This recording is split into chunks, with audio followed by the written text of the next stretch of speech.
Students, आज हम कक्षा 8वीं का व्याकरण पढ़ेंगे जिसका शीर्षक है भाषा और व्याकरण। पहले हमने बात पढ़ा था भाषा के तत्व कितने होते हैं? दो। कौन कौन से? वेरी गुड, मनोभाव और शब्द। और फिर पढ़े थे हम लोगों ने भाषा के भेद। Very good. तो भाषा के भेद भी कितने होते हैं? दो। पहला कौन सा है? मौखिक भाषा और दूसरा लिखित भाषा।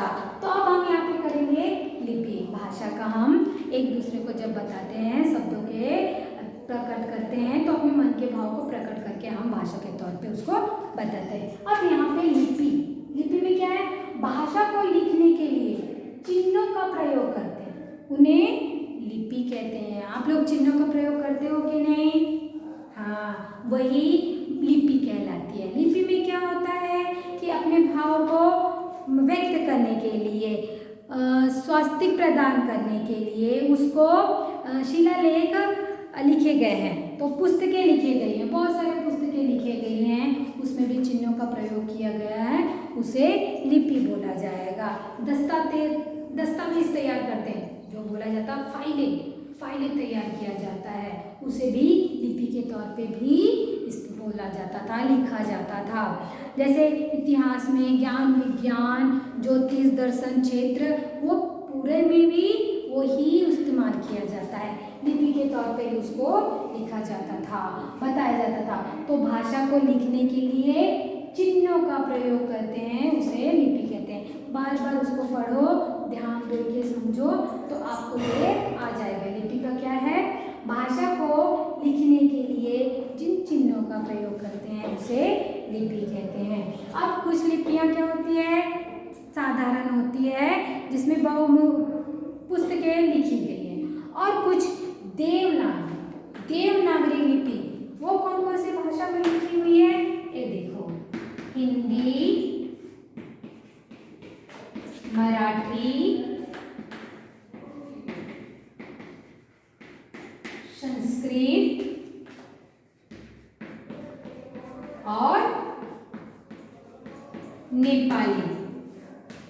इसमें हिंदी, मराठी, संस्कृत और नेपाली में क्या लिखा गया है? देवनागरी लिपि। जो पहले बहुत पहले जमाने के जो लोग थे ना, वो जो भी ग्रंथ लिखते थे उसमें देवनागरी लिपि ही ज़्यादा इस्तेमाल किया जाता था। वो चिन्हों का प्रयोग ज़्यादा करते थे। बहुत पुराने, हम तो सोच भी नहीं सकते, इतना पुराने जैसे थे, उसमें देवनागरी लिपि का ही प्रयोग किया जाता था, जिसमें भाषा कौन कौन सी होती थी? हिंदी भाषा, मराठी भाषा, संस्कृत और नेपाली में भी देवनागरी लिपि उसको यूज किए बोला जाता था। इसमें दूसरी भाषाओं की अपनी अपनी लिपियाँ होती है, जो सभी भाषा की, चाहे वो तेलुगु हो, पंजाबी हो, तमिल हो, कन्नड़ हो, मारवाड़ी हो, इसमें क्या होती है? उनकी लिपियाँ अलग अलग होती है। मगर देवनागरी लिपि में, ये जो देवनागरी लिपि है वो 4 भाषाओं में मेन है, हिंदी, मराठी, संस्कृत और नेपाली। इसमें देवनागरी का ज़्यादा प्रयोग किया गया है।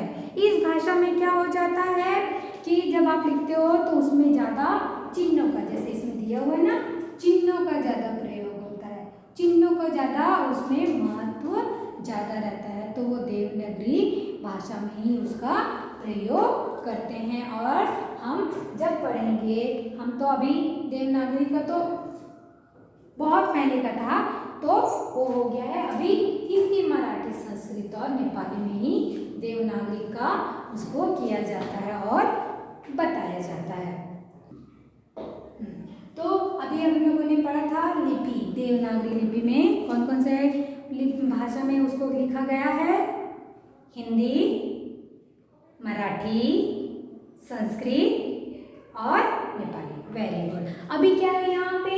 हिंदी तथा भारतीय भाषाएं, सिर्फ हिंदी, मराठी, संस्कृत, नेपाली तक ही नहीं, हमारे देश में बहुत सारी भाषाएं हैं, इसलिए हमारे देश को क्या कहते हैं? भारत बहुभाषी देश है।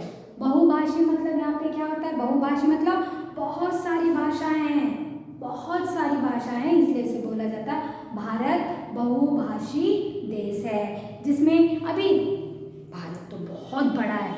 अभी अपनी क्लास में, आप ही के क्लास में कोई हिंदी होगा, सिर्फ हिंदी में ही बात करता होगा, उनकी भाषा ही हिंदी होगी। कुछ मारवाड़ी होंगे, ठीक है, कुछ मराठी, कुछ तेलुगु होंगे, एक आध लोग पंजाबी होंगे, कोई क्रिश्चियन होगा, कोई मुस्लिम होगा। तो इसमें क्या, देखो बच्चों, एक ही क्लास में जब हम सिर्फ एक क्लास में कितनी सारी भाषाएं हों, तो सोचो हमारे भारत देश इतना बड़ा है, उसमें कितनी सारी भाषाएं होंगी, है कि नहीं। तो उसमें आप लोगों को जब आता है बोला जाएगा तो आप लोग उसको किसमें बहुत सारी भाषाएं भी बोल सकते हैं, जैसे तेलुगु, तमिल, पंजाबी, मारवाड़ी, गुजराती और बोलो उर्दू, हाँ उर्दू और उसके बाद बोलो कन्नड़ और बोलो बेटा मलयालम,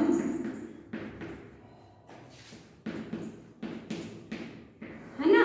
ऐसे कुछ अभी तो बहुत सारे हैं, आप लोगों ने जैसे जैसे बोला मैंने कुछ ऐसे लिख दिया, अभी बहुत सारे होंगे जिसमें हम एक ही देश में, भारत बहुभाषी, देखो यहाँ पे दिया है बहुभाषी देश। बहुभाषी देश मतलब बहुत सारी भाषाएं जाते हैं, हम तो सिर्फ अभी गिने चुने ही बोले हैं, तमिल, तेलुगु, कन्नड़, पंजाबी, उर्दू ये, मगर हमारे भारत में बहुत सारी भाषाएं होती है जिसे हमें बोला जाता है। हिंदी साहित्य विकास में अगर पुस्तकों में भी देखा जाएगा तो साहित्य की भाषा में भी उसमें हिंदू, मुसलमान, बौद्ध, जैनी, पारसी, ये भी बहुत सारी भाषाएं भी हमें मिलेगी, जाते मिलेगी, जो हमारे देश में, भारत देश में हमको हमारा डेवलप में, विकास में योगदान रहा है। वो भाषाएं भी हमको आगे बढ़ने में सहायता पहुंचाती है। मोहम्मद जैसी वो एक मुस्लिम थे। कबीर, कबीर और उसके बाद क्या है, रशखान, रहीम, ये भी साहित्य में हिंदी भाषा में ज़्यादा जोर देते थे, उनकी भाषा को ज़्यादा अविस्मरणीय योगदान है, वो हिंदी में लिखते इतने थे। कबीरदास जी का तो खिचड़ी बोला जाता था, उनके जो दोहे या प्रसंग रहते थे वो सभी मिक्स रहते थे, उनमें सिर्फ हिंदी ना रह के बहुत में, फिर भी वो इतने स्मरणीय थे, इतने क्या थे, उनका अभी तक याद किया जाता है। उनके उसमें भारत के स्वतंत्रता संग्राम में हिंदी लेखकों ने इतनी अच्छे दोहे या प्रेरित करने वाले उनके जो दोहे या प्रसंग रहते थे वो ऐसे लिखते थे कि जो देश की आज़ादी के लिए लड़ने जाते थे उनको एक प्रेरणा मिलती थी।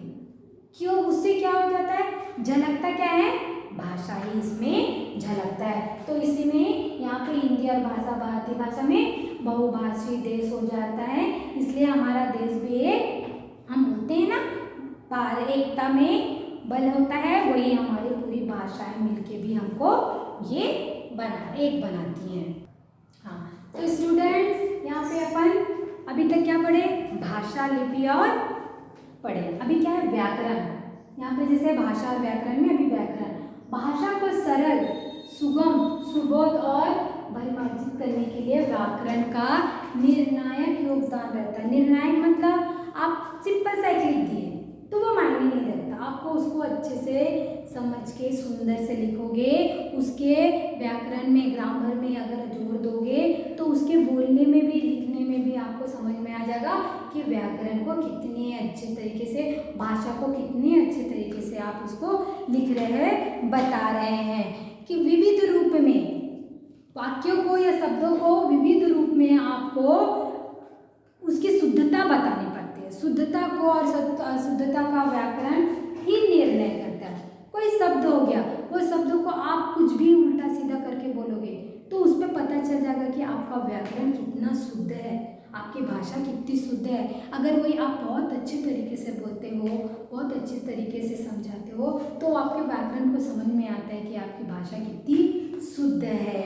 ये जिस प्रकार बिना ब्रेक की गाड़ी दुर्घटना का खतरा बन सकती है, अगर ब्रेक ही नहीं है आप गाड़ी चला रहे हो तो दुर्घटना तो हो गई, एक्सीडेंट तो हो गई। उसी तरीके से आप कुछ भी बोल रहे तो सामने वाला तो समझेगा ना समझे वो बात है, मगर वो समझ जाएगा कि इनकी भाषा अच्छी नहीं है। उसी तरीके से जिस तरीके से बिना ब्रेक के गाड़ी चलाने में दुर्घटना हो जाती है, ठीक उसी प्रकार व्याकरण विहीन भाषा भी आपकी क्या हो जाती है, टूट फूट कर भ्रमिक और अशुद्ध हो जाती है। उसके लिए आपको जो व्याकरण जो भाषा जो शब्दों का है आपको जिस तरीके से पिरो के बोला जाएगा या पिरो के बोलता बताते हो तो वो शुद्ध होना चाहिए कि सामने वाले को भी लगे कि हाँ इसने बोला है तो वो अच्छा बोला है, तरीके से बोला है और उसका व्याकरण बहुत ही अच्छा है।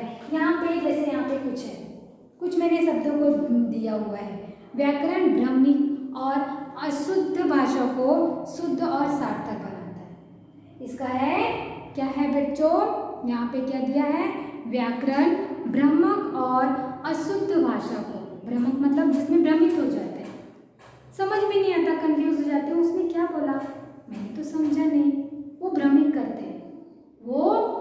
और अशुद्ध भाषा उसको शुद्ध करने के लिए व्याकरण का ही उसको प्रयोग करा जाता है, उसको अच्छे से बोला जाता है। यहाँ पे जैसे दिया है, मैंने कुछ दिया है अशुद्ध रूप, अशुद्ध वाक्य और शुद्ध वाक्य। अब अशुद्ध वाक्य में क्या है, मैं रोटी खाया। अगर आप बोलोगे मैं रोटी खाया तो सामने वाला भी कुछ तो बोलेगा, नहीं सुनेगा, मगर उसको लगेगा कि हाँ इसके व्याकरण अच्छी नहीं, उसकी भाषा नहीं। अगर वो आप बोलोगे मैंने रोटी खाई, मैंने खाना खाया, मैं खाना खाई, वो अलग हो जाता है, मैंने खाना खाया, ये शुद्ध रूप वाक्य हो जाता है। तो यहाँ पे आपको समझ में आता है, अगले समझ लगता है कि इसका व्याकरण, इसकी भाषा शुद्ध है। और यहाँ पे देखो क्या है, मैं रोटी खाया, ये अशुद्ध वाक्य, अशुद्ध भाषा है, अशुद्ध है, ये भ्रमित करने वाला है। अभी देखो मैंने आगरा जाना है, मैंने आगरा जाना, मैंने मार्केट जाना, मैंने स्कूल जाना, ये अलग हो जाता है, मैंने नहीं आना। यहाँ पे क्या, मुझको आगरा जाना, मुझको, मैंने नहीं आएगा, मुझको आगरा जाना है, तो ये शुद्ध वाक्य हो जाता है। और कुछ उदाहरण है, तुम कहाँ जाना मांगता है, ये अलग टाइप का हो जाता है, अलग ही भ्रमित करने वाला अशुद्ध रूप है। अगर वही बोला जाएगा तुमको कहाँ जाना है या आपको कहाँ जाना है, ये शुद्ध रूप है, इसमें व्याकरण की शुद्धता झलकती है, ये शुद्ध वाक्य हो जाएगा। तो आज अपन लोगों ने यहाँ पे इस भाषा और व्याकरण के लेसन में आप लोगों ने क्या पढ़ा बच्चों, भाषा को किस तरीके से व्यक्त करना है, अपनी भाषा को अपने मन के किस तरीके से हम प्रकट कर सकते हैं, उसके तत्व पढ़े। तत्व कौन कौन से थे, मैं बार बार रिपीट कर रही, कौन कौन से तत्व थे, दो थे, मनोभाव और शब्द। फिर उसके अंतर्गत हम लोगों ने पढ़ा भाषा के भेद। वेरी गुड, भाषा के कितने भेद होते हैं, दो, कौन कौन से, वेरी गुड, पहला मौखिक है, दूसरा लिखित। अब मौखिक भाषा का किसको बोलेंगे, जो मुख से बोलते हैं या सुनते हैं हमें उसे मौखिक भाषा बोलते हैं। और दूसरा कौन सा भाषा था, वेरी गुड, लिखित, जिसे हम लिखते हैं, लिख के बताते हैं या पढ़ के बताते हैं, उसे हम क्या बोलेंगे, जो लिख के बताते हैं या लिखते हैं उसे लिखित भाषा कहेंगे, वो भाषा का हो गया। फिर हम लोगों ने पढ़ा था लिपि, लिपि में हम लोगों ने पढ़ा था देवनागरी लिपि। और हमारे भारत बहुभाषी देश है, उसमें बहुत तरीके की भाषाएं होती हैं, भाषाएं बोली जाती है। और देवनागरी भाषा में जिसमें किसका ज़्यादा प्रयोग किया जाता है, किसके ज़्यादा महत्व होता है, चिन्हों का, वो हो जाता है लिपि। जिसमें देवनागरी लिपि में कौन कौन से चार भाषा में ज़्यादा लिखा गया है, हिंदी, मराठी, संस्कृत और नेपाली। और हमारे देश में बहुत सारी ज़्यादा भाषाएं हैं, जिसमें तेलुगु, तमिल, कन्नड़, मलयालम, पंजाबी, उर्दू, गुजराती, मारवाड़ी, ठीक है, ऐसे बहुत सारे। फिर हम लोगों ने पढ़ा व्याकरण व्याकरण। भाषा को सरल, सुगम, सुव्यवस्थित, परिमार्जित बनाने के लिए हम भाषा का प्रयोग करते हैं, तो वो व्याकरण के निर्णायक योगदान देते हैं, जिसमें हम लोगों ने शुद्ध वाक्य पढ़ा और अशुद्ध वाक्य और शुद्ध वाक्य पढ़ा। तो बच्चों, आज हमारा यहाँ लेसन भाषा और व्याकरण का खत्म करते हैं, और हम आगे जब कंटिन्यू करेंगे तो मैं कभी कभी बीच में पूछ सकती हूँ कि भाषा और व्याकरण में आप लोगों ने क्या पढ़ा। ठीक है, इसको अच्छे से स्टडी कर लेना, पढ़ लेना, समझ लेना और कंटिन्यू करेंगे। ठीक है, थैंक यू।